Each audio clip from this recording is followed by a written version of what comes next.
সাধু রঞ্জনা চ্যানেলে স্বাগত। এই শাকগুলো আমি এখন তুলে নেব। এই শাকগুলো আজকে রান্না হবে। তো এই দেখো এ আর আমি তুলছি, তো আমরা দুজন এই শাকগুলো তুলে নিই। সেইভাবেই তো দিয়ে আমি ছিঁড়ে নেবো। এগুলো বাড়িতে নিয়ে আবার ছিঁড়ে নেবো। কাছে এনে দেখো না, ভালো লাগছে, কি সুন্দর লাগে দেখতে, দারুণ লাগে। এগুলো খেতে কিন্তু সত্যি খুব ভালো লাগে। তোমরা কেমন আছো? আশা করি তোমরা ভালো আছো। সাধু রঞ্জনা চ্যানেলে তোমাদেরকে অনেক স্বাগত। আর আজকে আমি একটা নতুন রেসিপি নিয়ে চলে এসেছি। তো দেখো এরকম এই শাকগুলো আজকে রান্না হবে। তো এটা কি নাম তোমরা অবশ্যই কমেন্টে জানিও। আর এটা খেতে কিন্তু সত্যি খুব, এর সাথে এই কচুগুলো, দুধ কচুর পাতাগুলো এই টক শাকের সাথে এটা আমি একটা রেসিপি বানাবো। তো চলো আগে এগুলো আমি পরিষ্কার করে ধুয়ে নিই। দেখো, তো চলো কলের দিকে। তো এগুলো আমি জলে দিয়ে পরিষ্কার করে ধুয়ে নেবো। তো আমি গ্যাসটা জ্বালিয়ে নিচ্ছি, দিয়ে গ্যাসটা জ্বালিয়ে কড়াইটা বসিয়ে দিই গরম হোক। আগে কড়াই জিরেটা আগে ভেজে নেব।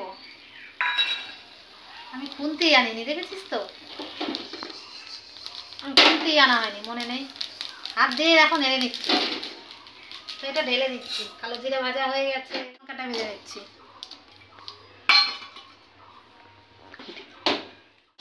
লঙ্কাটা ভাজা হয়ে গেছে,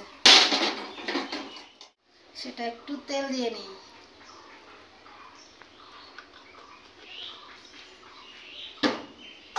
তেল দিয়ে দেখো এই শাকটা, এই কচুর শাক রেখেছি, তো এটা আমি ভেজে নেব।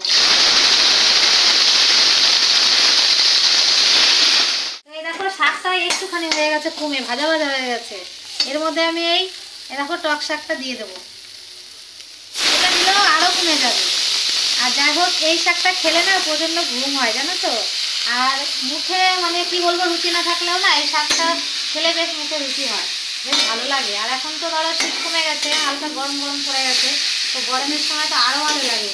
তো পাওয়া যায় না, তো এখন হবে আস্তে আস্তে। আর এই দুধ কচুর পাতাটাও পাওয়া যায় না, তো সেই জন্য। আর আমাদের এখানে একটু কমই, তো দিদা এনে দিয়েছিল, তো ভাবলাম এই শাকটা তুলে তো চলো রান্নাটা করে নিই। আগে এটা আমি ভাজবো। দেখো কতটা কমে গেছে, নরম হয়ে গেছে। তো এটা 10 মিনিট ভাজতে হবে। তো 5 মিনিট তো নেড়েছি, আর 5 মিনিট একটু নেড়ে চেড়ে নিলেই না একদম অল্প হয়ে যাবে, তো ভাজা হয়ে যাবে। তো তারপরে আমি যে কালো জিরে লঙ্কাটা বেটে মানে ভেজে রেখেছি, তো সেটা একসাথে এই শাকটা দিয়ে বেটে নেব। তো তাহলেই হয়ে যাবে সুস্বাদু একটা রেসিপি। শাক দেখা হয়ে গেছে, তো এটা আমি এখন নামিয়ে নেব। দেখো বাড়বো, বেটে নেবো। তো আগে কালো জিরেটা আমি লবণ দিয়ে বেটে নেবো। দেখো লবণটা দিয়ে নিলাম, তাড়াতাড়ি বাটা হবে। তো লবণ দিয়ে কালো জিরেটাকে বেটে নিচ্ছি,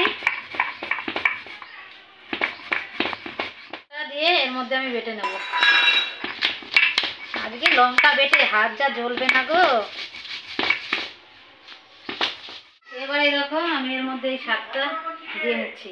তো এটা বেটেছি, তো একসাথে আমি বেটে মিশাবো, মিক্স করে নেবো। হয়ে গেছে বাটা। তো চলো আমি ভাত নিয়ে বসে গেছি, দেখো। তো এটা আগে আমি টেস্ট করে দেখবো। আর এরকম মানে রেসিপি হলে কি বলবো, তরকারির প্রয়োজন পড়ে না। আমার তো খুব ভালো লাগে, আর আমি টক যেহেতু ভালো খাই। আগে টেস্ট করে দেখি, বক বক না করে। চলো কেমন লাগলো।